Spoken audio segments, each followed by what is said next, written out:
রাজধানীতে আওয়ামী লীগ ও বিএনপির পাল্টাপাল্টি কর্মসূচি।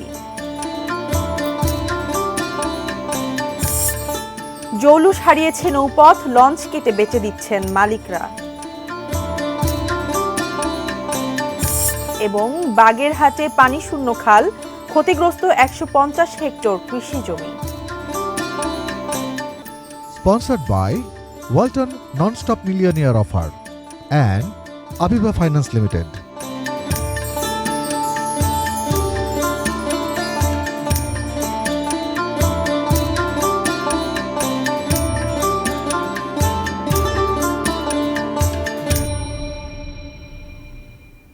দেখছেন এটি নিউজ। সারা দেশের সর্বশেষ খবরাখবর নিয়ে এটি নিউজের সর্বশেষ আয়োজন দেশের খবরে রয়েছে। আমি মারিয়া শিমু। শুনছিলেন সংবাদ শিরোনাম। সংবাদে আরও থাকছে হারিয়ে যাওয়ার পথে বাবুই পাখি নিয়ে একটি বিশেষ প্রতিবেদন।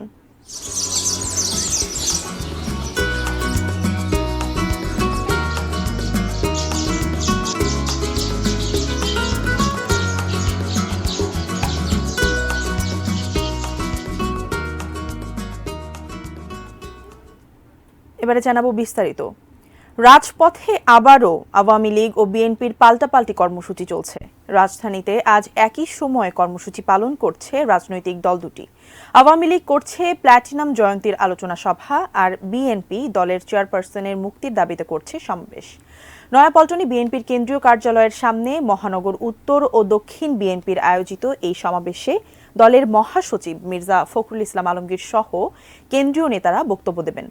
অন্যদিকে বঙ্গবন্ধু এভিনিউয়ে আওয়ামী লীগের কেন্দ্রীয় কার্যালয়ের সামনে মহানগর দক্ষিণ আওয়ামী লীগের ব্যানারে আলোচনায় বক্তব্য দেবেন সাধারণ সম্পাদক ওবায়দুল কাদের সহ জ্যেষ্ঠ নেতারা।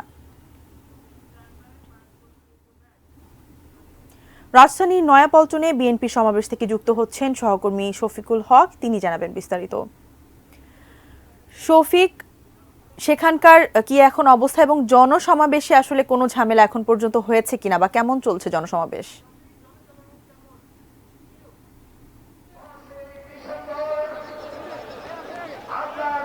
শিমু, আপনাকে শুরুতেই বলে রাখি যে বেলা ৩টায় এই বিএনপির যে সমাবেশ, বিএনপি চেয়ারপারসন বেগম খালেদা জিয়ার মুক্তির দাবিতে সেই সমাবেশটি শুরু হয়েছে এবং শুরু থেকে আমরা দেখেছি যে কেন্দ্রীয় যে নেতৃবৃন্দ রয়েছেন তারা এখানে বক্তব্য রাখছেন। কিছুক্ষণ আগে বিএনপি স্থায়ী কমিটির সদস্য গয়েশ্বর চন্দ্র রায় তিনি এখানে বক্তব্য রেখে গেছেন এবং তার বক্তব্যে যেটি মোদ্দা কথা যদি বলা হয় যে তিনি যেটি বলতে চাচ্ছেন যে বক্তৃতা দিয়ে আসলে বিএনপি চেয়ারপারসন বেগম খালেদা জিয়াকে মুক্ত করা সম্ভব না, সেক্ষেত্রে তাদের যে আন্দোলন সেই আন্দোলন আরো জোরদার করতে হবে, এমন একটি বক্তব্য তিনি এখানে রেখে গেছেন। এরপরে কিন্তু আমরা দেখেছি যে কেন্দ্রীয় যে নেতৃবৃন্দ রয়েছেন তারা কিন্তু একে একে বক্তব্য রাখছেন এবং স্থায়ী কমিটির সদস্যরা সহ নির্বাহী কমিটির সদস্যদের উপস্থিতি এখানে ব্যাপক আমরা দেখতে পাচ্ছি। বেলা ৩টায় এই সমাবেশ শুরু হওয়ার কথা থাকলেও আমরা কিন্তু দেখেছি দুপুরের পর থেকেই বেলা ১টার পর থেকেই নেতাকর্মীরা এখানে আসতে শুরু করে। আপনি জানেন যে সকাল থেকে কিন্তু থেমে থেমে প্রচুর বৃষ্টি হয়েছে।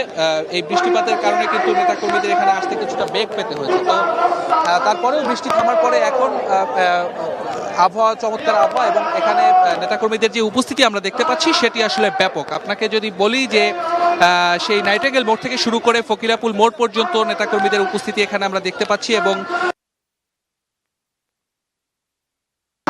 জেলা থেকেও আসলে নেতাকর্মীদের এখানে উপস্থিত হতে আমরা দেখতে পেয়েছি। শিবু, আপনাকে যদি বলি যে এই আজকের যে দাবিতে বিএনপি সমাবেশটি করছে, মূলত ৭ জানুয়ারির যে নির্বাচনটি অনুষ্ঠিত হলো, নির্বাচনের আগে থেকে আমরা দেখেছিলাম যে ২৮ অক্টোবরের পরে বিএনপি যে সমাবেশগুলো করেছে সেগুলো মূলত এক দফা দাবিতে এবং নিরপেক্ষ সরকারের অধীনে নির্বাচনের দাবিতে। তবে এই গত ২১ জুন দলের চেয়ারপারসন বেগম খালেদা জিয়া হাসপাতালে পুনরায় ভর্তি হওয়ার পর সেখানে তার হার্টে পেসমেকার বসানো হয়েছে, আপনি জানেন, এবং তিনি এখন কেবিনে চিকিৎসাধীন অবস্থায় রয়েছেন এবং এই তার চিকিৎসাকে কেন্দ্র করে কিন্তু তার যেই দলের পক্ষ থেকে বারবার বলা হচ্ছিল যে তাকে উন্নত চিকিৎসার জন্য দেশের বাইরে নিতে হবে এবং তার মুক্তি দিতে হবে। সেই দাবিটি মূলত জোরদার করার জন্যই এই ৩ দিনের নতুন কর্মসূচি ঘোষণা করা হয়েছে, যার একটি আজকে অনুষ্ঠিত হচ্ছে এই নয়াপল্টনে যেই বিএনপির উদ্যোগে যে সমাবেশ, পরবর্তীতে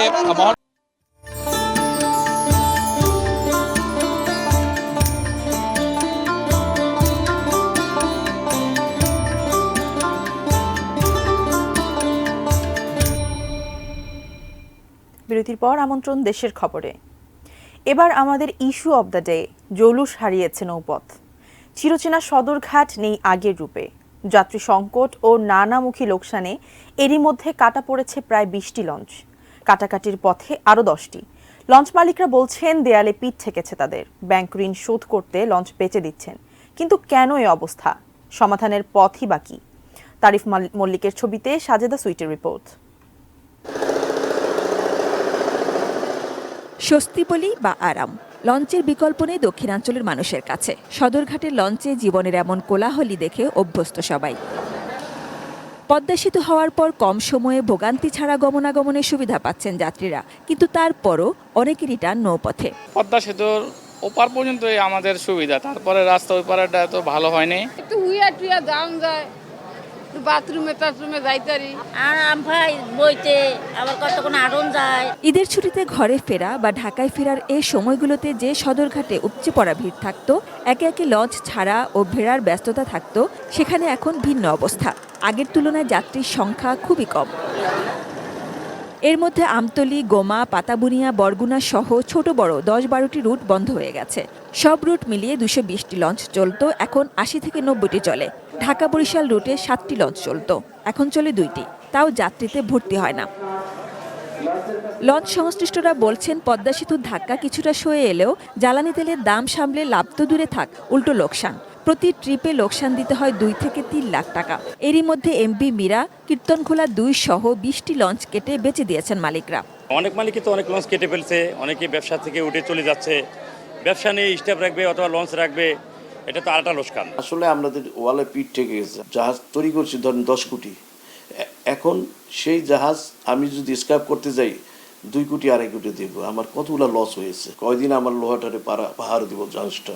একটা জাহাজ পাড়া দিতে লাগে আমরা 10-15 জন স্টাফ, এই স্টাফের স্যালারি দিতে হয়।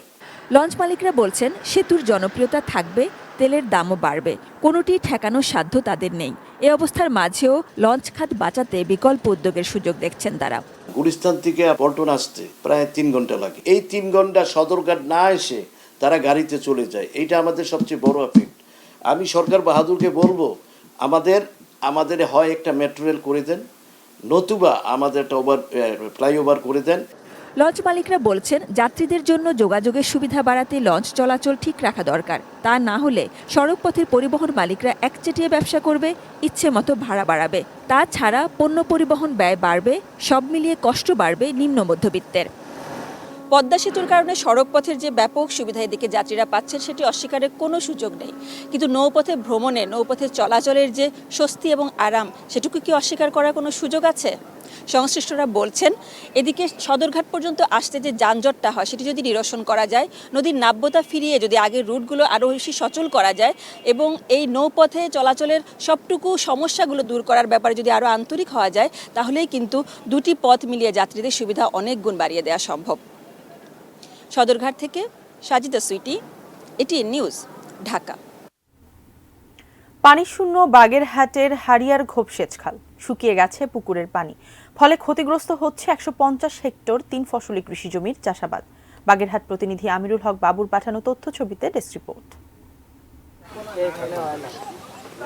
মধুমতি নদীর তীর ঘেঁষা বাগেরহাটের চিতলমারির হারিয়ার ঘোপ গ্রামে প্রায় 20,000 মানুষের বসতি।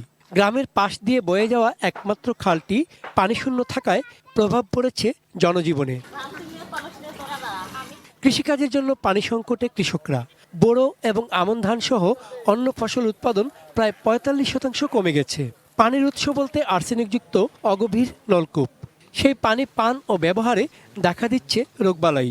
এমনকি পানি সংকটের কারণে এই গ্রামে মেয়ের বিয়ে দিতে চায় না কেউ।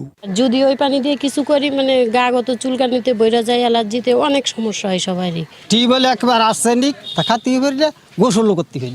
এলাকাবাসীর অভিযোগ, প্রভাবশালীদের দখল এবং অব্যবস্থাপনায় মৃতপ্রায় তাদের একমাত্র পানির উৎস হারিয়ার ঘোপ খাল। খালটি পুনঃখননের জন্য বিভিন্ন দপ্তরে আবেদন করেও মেলেনি সমাধান। খাল যদি কাটিয়ে দিত সরকার কোনো দেয় তাহলে হয়তো পানি চলে যেত, আবার জোয়ার ভাটা আসলে আমাকে পানির কোনো সমস্যা হতো না। তবে খননের পরিকল্পনা রয়েছে বলে জানায় পানি উন্নয়ন বোর্ড। আগামী অর্থ বছর বাংলাদেশ পানি উন্নয়ন বোর্ড বাগেরহাট কর্তৃক আমরা খালটি খনন করতে পারবো, এই ব্যাপারে আমরা আমাদের ঊর্ধ্বতন কর্তৃপক্ষকে জানিয়েছি আশা করি অনুমতি পেলেই আমরা কাজটি শুরু করতে পারবো। একটু পরিকল্পনা দরকার যে কিভাবে এই খালটি আমরা আবার খনন করে আবার নতুনভাবে ওই এলাকার মানুষের পানি সমস্যার সমাধান করতে পারি। আমরা এটা চেষ্টা করব, দেখি যদি সম্ভব হয় ইনশাল্লাহ এই খালটি খনন করে ওই এলাকার মানুষের সুপেয় পানির ব্যবস্থা করব। হারিয়ার ঘোপ খালটি পুনঃখনন করে মধুমতি নদীর সঙ্গে যুক্ত করলে খালে পানি সরবরাহ নিশ্চিত হবে, কৃষকের কষ্ট লাঘব হবে, বদলে যাবে জীবনমান, এমনই মত সংশ্লিষ্টদের। চন্দন পাল, ডেস্ক রিপোর্ট, এটিএন নিউজ। দর্শকী পর্যায়ে নিচ্ছে একটি বিরতি, ফিরে এসে আরও থাকছে।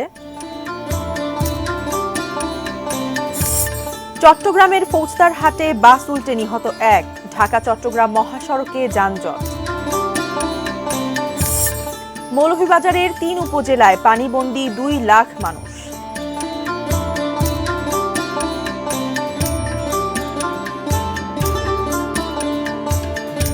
বিরতি শেষে আবার আমন্ত্রণ দেশের খবরে। চট্টগ্রামের ফৌজদার হাটের ফকিরহাট এলাকায় স্টার লাইন পরিবহনের একটি বাস উল্টে এক যাত্রীর মৃত্যু হয়েছে, আহত হয়েছেন বেশ কয়েকজন। দুর্ঘটনার পর থেকে ঢাকা চট্টগ্রাম মহাসড়কের 2 পাশে তীব্র যানজটের সৃষ্টি হয়েছে। আগ্রাবাদ ফায়ার সার্ভিসের উপসহকারী পরিচালক আব্দুর রাজ্জাক জানান, সকাল 9:30টার দিকে চট্টগ্রামের বড়পোল এলাকা থেকে স্টার লাইনের একটি যাত্রীবাহী বাস ফেনী যাচ্ছিল। ফকিরহাট এলাকায় চাকা ছিদ্র হয়ে বাসটি সড়কের ওপর উল্টে যায়। এতে বাসটি দুমড়ে মুচড়ে ঘটনাস্থলেই এক যাত্রীর মৃত্যু হয়। তার নাম পরিচয় এখনো জানা যায়নি। দুর্ঘটনায় আহত যাত্রীদের চট্টগ্রাম মেডিকেল কলেজ হাসপাতালে ভর্তি করা হয়েছে। মৌলভীবাজারের জুড়ি, কুলাউড়া ও বড়লেখা উপজেলায় এখনো পানিবন্দী 2 লাখ মানুষ। চরম দুর্ভোগে হাকালুকি হাওর তীরবর্তী 3 উপজেলার বানভাসী মানুষ। ধীরে ধীরে নামছে বন্যার পানি, এখনো অনেকের বাড়িঘরতে রয়েছে পানি। অনেক বাড়িঘর ভেঙে পড়েছে। বিভিন্ন আশ্রয় কেন্দ্র ও আত্মীয় স্বজনের বাড়িতে আশ্রয় নিয়েছে ঘরহারা মানুষ। দুর্গত এলাকায় দেখা দিয়েছে খাদ্য ও বিশুদ্ধ পানির সংকট। দেশের খবর আজ এ পর্যন্তই। দেখা হবে আগামীকাল একই সময়। সে পর্যন্ত সঙ্গে থাকুন, দেখতে থাকুন এটিএন নিউজ।